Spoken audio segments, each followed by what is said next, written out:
Okay, hello everyone. Hello Adriana.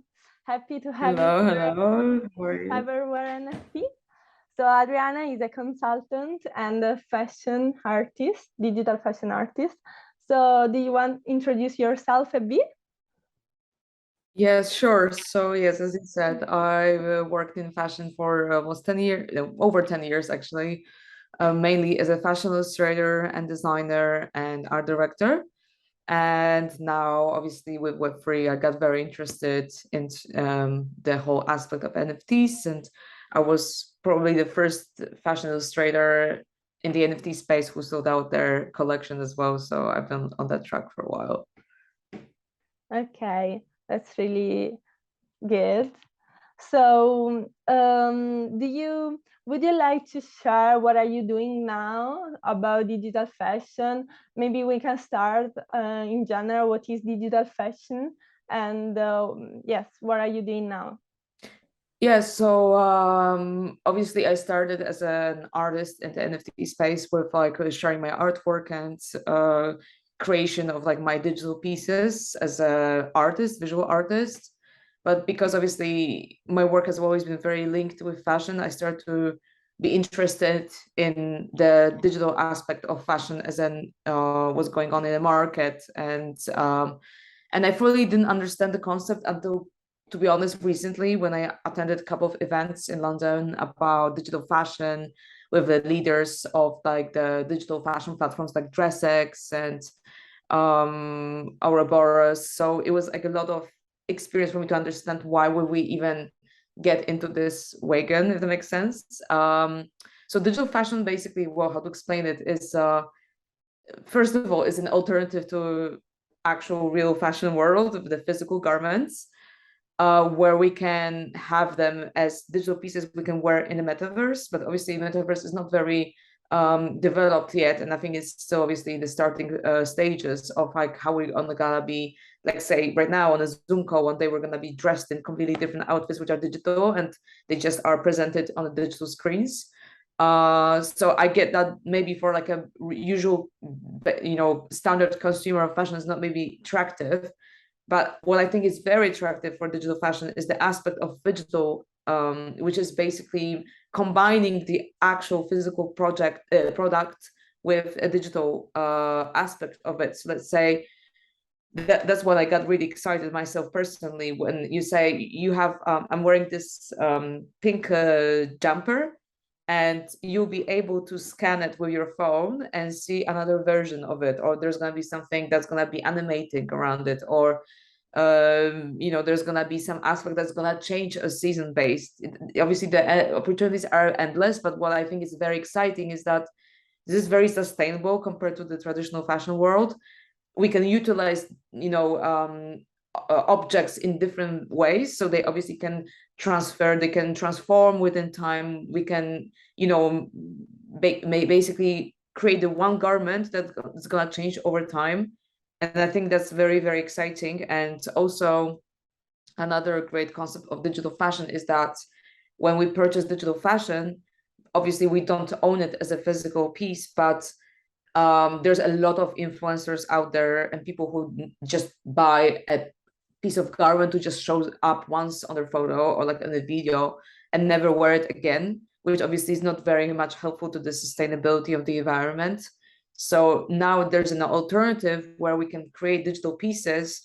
You can have a picture in it or like a video on your social media, and that's it. You don't have to basically have all the shipping costs, or there's like unnecessary overproduction of fashion garments. So I think it's very interesting narrative, and obviously we're in the very early stages of it, but that's exactly why I'm quite interested right now in this space.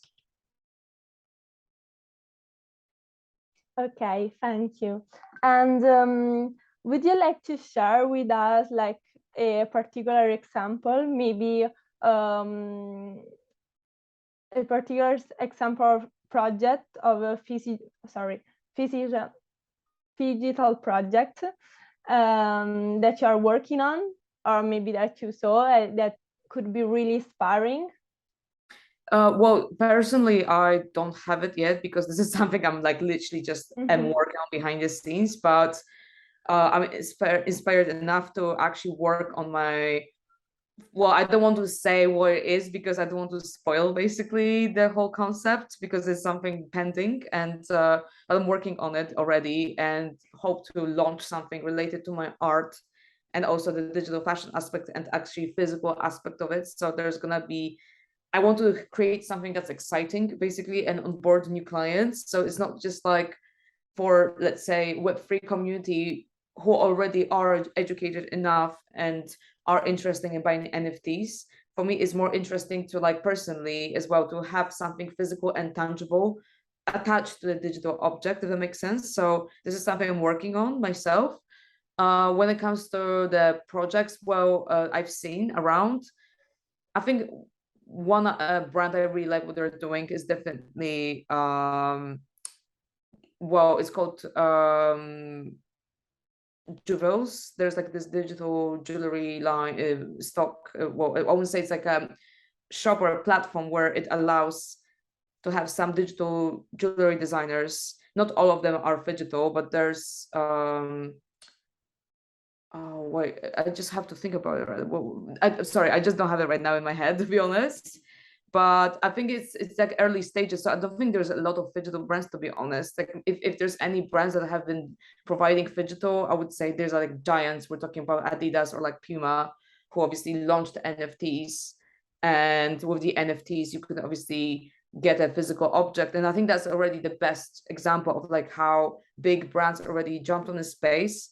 And that's always what I say as well. It's like you don't need to have necessarily as a brand huge budget to build a metaverse, or come up with like huge big ideas that need implementation of a lot of 3D designers and like a lot of budget costs. I think it's going to be as simple as like even what Adidas did, is that you launch an NFT, and then this NFT will entitle you to have a pair of shoes, or like their this is all is as simple as that. But obviously that NFT is almost like if we translate it to the Web2 aspects, is marketing.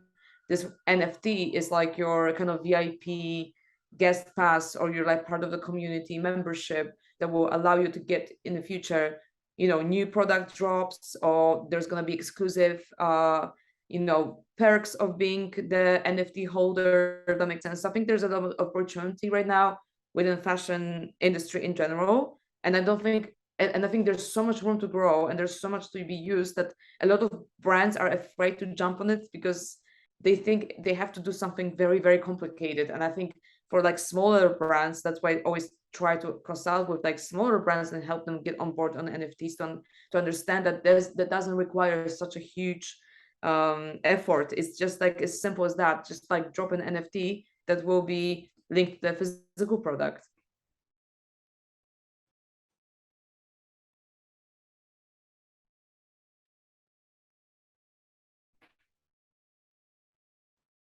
Are you stuck? Maybe I cannot hear you. Oh. Yes, I can hear you now. Can you hear me? Okay, that's great. Yes.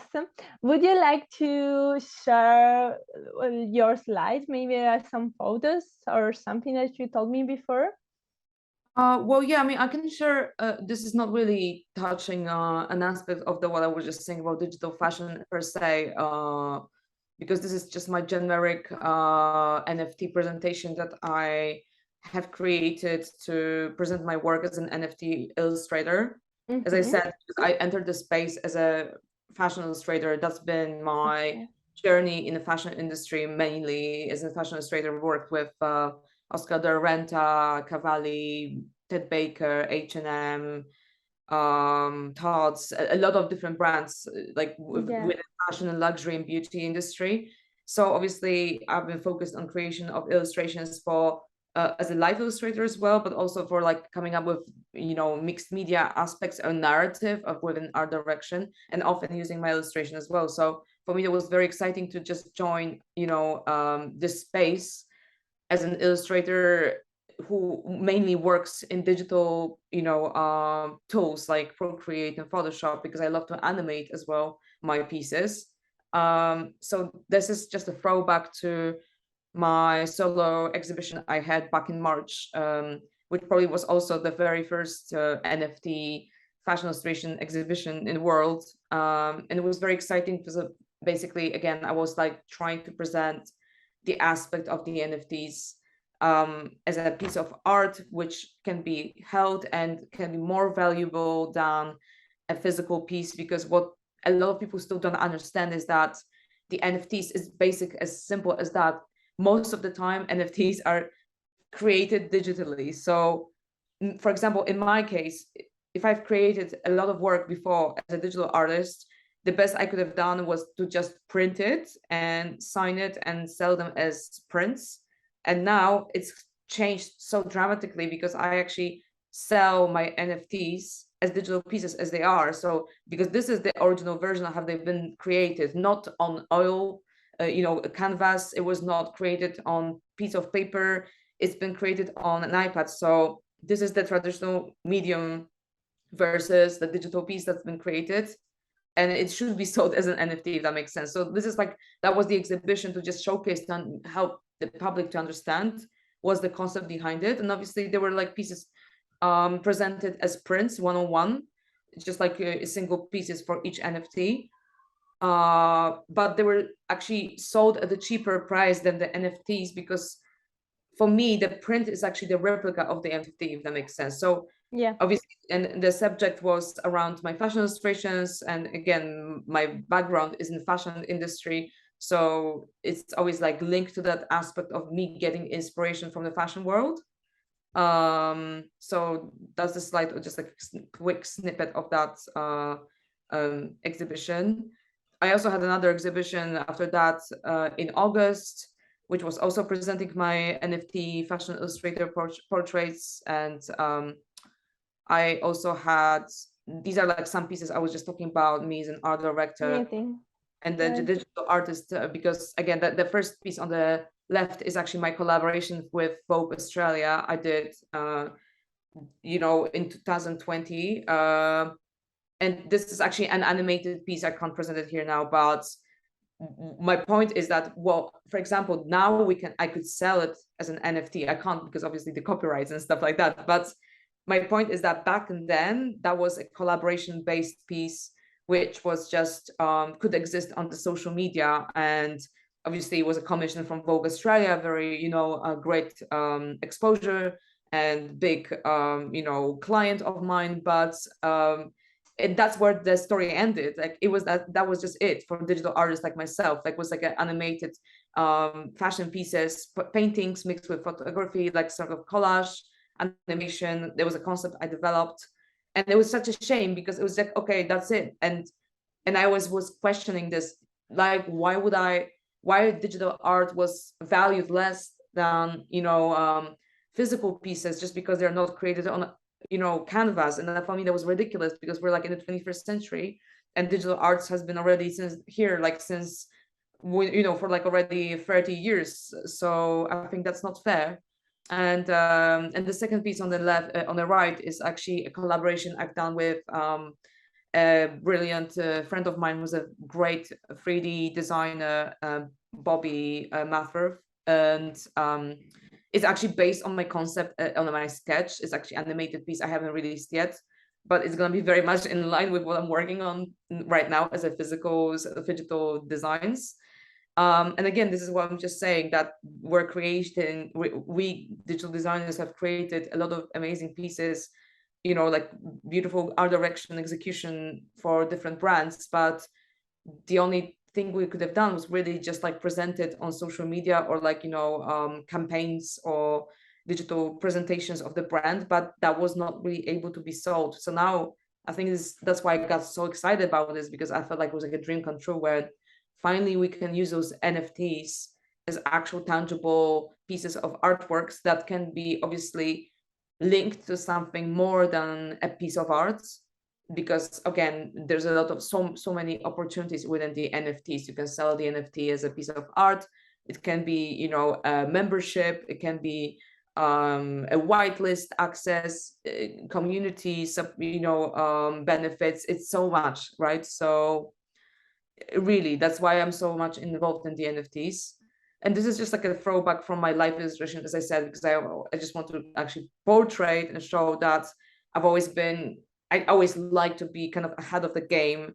And despite the fact that I come from a very traditional background as a fashion illustrator, which is obviously a very traditional sort of form of representing fashion, I always like to challenge myself and look for, new developments of technology and how we can adapt it to the new space.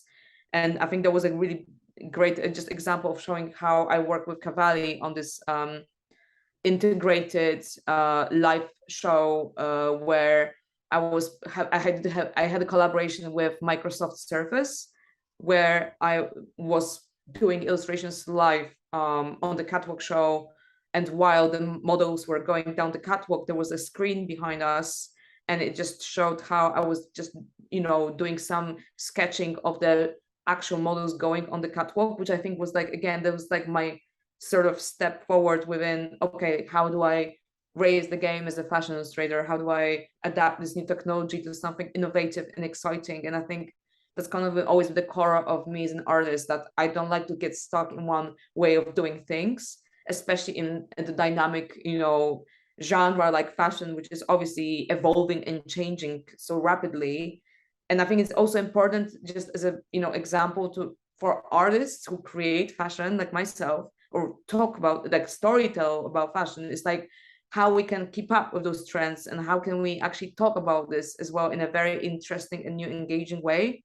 So that's also why I shifted eventually from traditional illustration on paper to iPad, because I thought that was such a much quicker and more efficient way of creation of illustrations live, which I did, for example, like at Todd's many times, or Bicester Village this year as well, when I had like this, I was part of the Jubilee British Artist Spotlight and Bicester Village, and selected to present my work with like top designers like Richard Queen and Mary Carter and so. And I did some live illustrations again on iPad, because again, it's just like, if it's there, why not use those tools? Because I think, obviously, I don't discriminate traditional backgrounds, because I also have personally backgrounds in fine arts, and I can draw as well on paper as on my iPad. But for me personally, it's just like more efficient and more exciting. So I think that, hence this whole direction of the NFTs and encouragement for other designers, and brands to step into it, because I think a heritage brand, like we have perfect examples of, even like Prada has been doing their capsule NFT collection drops, and Gucci Vault, and these are huge fashion houses with huge heritage of traditional craftsmanship, but it didn't stop them from stepping into Web3 space. So it's kind of the same when I try to think about, it's like, how can I adapt the skill set that's been developed over the years into something new and fresh and exciting. And again, this is actually another just quick spotlight on how I did already some collaborations with like a streetwear in New York City called Boy Meets Girl. And it's exciting. Again, I would say how many incredible people I've met just by being involved in the NFT space. I think for this just one reason, to just make connections, it's worth to step into the Web3 space, because I really connected with a lot of brilliant people who are now part of my journey, or inspired me immensely, or just like, there's so much encouragement and mutual support in this community that I just made so many friends. And I think it's just beautiful as well to see, because every time I meet someone from the fashion background in the Web3 space, everyone says how, wow, this is such a game changer, because everyone in the past was, not in the past, but like I've had those experiences myself, is very competitive, and there's a lot of like, keeping it to yourself, not really sharing much information in the traditional fashion world. And here's like such a difference. It's just like, we're like a one big kind of, community where we want to grow together and help each other. That's at least been my experience. So that I really did like a couple collaborations like this with like a Boy Meets Girl, when I suggested about an idea of a NFT drop that was also connected with a physical aspect, like I said, digital. And there's like, for example, as well, like the piece of my animated augmented reality painting, similar to the concept I was just talking about, like Vogue Australia, which was actual painting done on a canvas, and then I kind of distracted it into like an augmented reality piece that was recorded live as well in the location Mexico. And again, that was just something like innovative and new and fresh to how like we can represent fashion, and that was exhibited on the Digital Fashion Week in New York City. So that's what I'm saying. It's just like about exploration and experimentation, and I think it's just such an exciting time to be involved in the Web3 fashion community. And this is just like a spotlight from Poland, where my exhibition was featured in print. Oh yeah, and yeah, that's just a quick nutshell of what I've been up to in the NFT space. But there's obviously so much more coming, and yeah. Okay, thank you so much. It's really beautiful what you are doing, and I think it's amazing that you work with so much brands. So like, I'm 21, so I would like to know, since you worked with like lots of people, lots of brand, which is your advice to young people that are just starting? I don't know, which is your advice? But I would just have one question for that. Would that be advice for digital fashion specifically, or fashion Yeah, industry? yeah, for what you are doing, people that are doing like what you do and would like to do something similar, Okay, so I'm actually, like, when I moved to London, I'm originally from Poland, so I have to say it was been always like a bit of like extra challenge, obviously, to adapt to a new industry and a country and a city. So it was overwhelming at first, but one thing I have to say for sure, I would recommend doing everyone, and I think I did it well at that time as well, was to stay curious and just hungry and interested in meeting new people and not being afraid of the challenge, in terms of like, if something feels like it puts you out of your comfort zone, that means you should go and and do it basically. Because first of all, you might have feeling like, oh, I don't feel I fit in, or you have an imposter syndrome because you're very young, obviously, and you don't have this experience. But the thing is, that's what you're here for. That's the perfect time to actually, in your 20s, to learn what you want in your life, and also just try a lot of different things, and don't be afraid of trying different things, because I think that's what also people are very hesitant sometimes of. Like, people think that in the 20s that they should be a CEO of a company at 25 years old, and obviously that happens, and that's great. But I think the comparison is not really best strategy to be inspired. It's like, if you don't feel like, oh, I don't like this, it's totally okay to change it and to try something different. Because I feel this decade is to make mistakes and just like try a lot of different things, and also not being afraid of feeling like you don't fit in, if that makes sense. Because you might, if within a month you will find out that maybe you actually fit in, because it was the case for me so many times. I was feeling so uncomfortable so many times in different places. Like, I've done loads of different internships, and it was always a challenge in the beginning. But at the end of the day, if it wasn't for this internships and all these moments when I put myself out of my comfort zone, I would never be afraid. Like, that would, I'm right now not afraid of reaching out to biggest names in the industry. And that was the case, for example, even with Oscar de Renta. Like, I literally wrote an email to them with a concept, and I got a big, probably biggest collaboration to the date of my life, just this way. But that's why I said, I think just growing your confidence is within action. Like, there's no other way to do it. And even, if we know that there's a lot of competition out there, I think it's okay to just go for it, and also give yourself, just appreciate your journey, and just like, be happy where you are in the world, and also not be afraid of taking risks. Because like, this is the decade of your life, I think, to take risks. And yeah, I would encourage that for sure. Okay, thank you so much, Adriana. Thank you to be here. And yeah, I think we can just hand. If you have something to add that you would like to add, feel free to speak about it. Thank you. I think we covered a lot. I just spoke a Yeah. lot. But thank you so much for having me here, and good luck with all your journeys as well.